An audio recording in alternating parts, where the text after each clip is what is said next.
கடை நீ எங்ககிட்ட சொல்லல? அக்கா அது டேய், எதுக்குடா இம்புட்டு ரகசியம்? உன் கடை விஷயத்துல நாங்க பொறாமப்படுவோம் நினைச்சியா? ஏண்டா எங்ககிட்ட சொல்லிருந்தா நாங்களே சந்தோஷமா உனக்கு கடை வச்சு கொடுத்துருப்போம்டா. ஏதோ நம்ம கடையில தானே நீ இருக்கேன்னு சொல்லி நானும் பேசாம இருந்துட்டேன். பெரிய மாமா சின்ன மாமா எல்லாரும் பிசினஸ் பண்ணிட்டு இருக்காங்க. இவர் மட்டும் எதுக்கு இன்னொரு கடையில வேலை பார்க்கணும்?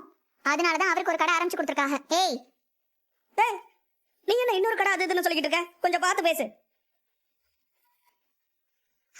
என்னங்க இது இன்னொரு கடை தானே? இத பாரு, உன் புருஷன் கடை திறக்கிறது எனக்கு ரொம்ப சந்தோஷம் தாமா. யாரும் புடிச்சு நிறுத்த போறது இல்ல. ஏன் நாளைக்கு கடை திறக்க போறத இன்னைக்கு சொல்றீங்கன்னு தான் கேக்குறேன். அக்கா இந்த விஷயத்துல முடிவெடுக்கிற இடத்துல நான் இல்லவே இல்லக்கா. டேய் தேவையில்லாம நடிக்காதடா. நான் சொல்றத கேளுக்கா, எனக்கு எதுவும் தெரியாது, நம்பு. டேய் மாப்பிள்ளைங்களா, நீங்களாவது கேளுங்கப்பா. எங்க அண்ணனுக்கு ரொம்ப நாளா இந்த விஷயத்தை பத்தி என்கிட்ட கேட்டுக்கிட்டே இருக்காங்க. நானும் என்னென்னமோ சொல்லி சமாளிச்சுக்கிட்டு தான் இருக்கேன்.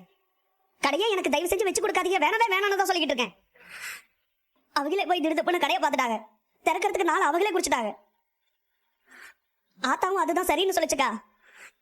இந்த தடவை என்னால தட்டி கழிக்கவே முடியல. டேய் சும்மா நடிச்சிட்டு இருக்காதடா. என்ன நடிக்கிறாரு இவரு?